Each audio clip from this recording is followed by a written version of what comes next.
रोहित पवारांकडून अजित पवारांच्या अपघाताबाबतीतल्या AAIBच्या अहवालावर शंका उपस्थित करण्यात आली आहे। अजितदादांच्या अपघाताबाबतच्या अहवालात अनेक चुका आढळून येतात। AAIBनं तपासात बारामतीला जिल्हा दाखवलाय। बारामती हा तालुका आहे। महापालिका नसताना बारामती शहराला मनपा दाखवली आहे। AAIBनं फक्त द्यायचा म्हणून अहवाल दिला अशी टीका रोहित पवारांनी केली आहे। तिथल्या झाडांची तितकी उंचीही नाही तरीही झाडाला विमान धडकलं असं दाखवलंय असे रोहित पवार म्हणतात।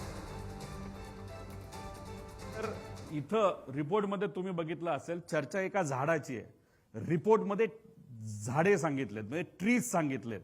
आता ह्याच्यामध्ये अशी कुठली झाडं होती तिथे की ज्याच्यावर हे विमान ज्या झाडांना धडकून, झाडांना एक झाड नाही अनेक झाडांना धडकून हे खाली त्या ठिकाणी पडलं। तर ह्याच्यामध्ये आम्ही थोडंसं बघितलं, या बाजूला जिथं हे विमान इथं पडलं होतं तर इथं कुठंच तिथं झाड दिसत नाही, हे झुडूप आहे। पण या झुडपाला काही विमान तिथं टच सुद्धा झालं नव्हतं। तिथे हे झुडपं सोडली, पण ही झुडपाची हाईट आणि विमान पडल्याची हाईट ही मॅच त्या ठिकाणी कुठंच होत नाही। त्यामुळे रिपोर्टमध्ये झाडांना धडकलं इथंच या AIBचं चूक त्या ठिकाणी झालेलं आहे। मग रिपोर्ट द्यायचा म्हणून रिपोर्ट दिला का कुठेतरी झाडांवर जबाबदारी ढकलून द्यायची असा कुठेतरी केवळवाना प्रयत्न AIBकडनं झाला असं आपल्याला म्हणावं लागेल। मग त्यांच्या पक्षातल्याच काही नेत्यांना हे इन्व्हेस्टिगेशन योग्य दिशेने जाऊ नये असं वाटतंय का? असे प्रश्न आता पडायला लागला। त्यांच्याकडनं कुठंच तिथं फॉलोअप केला जात नाही।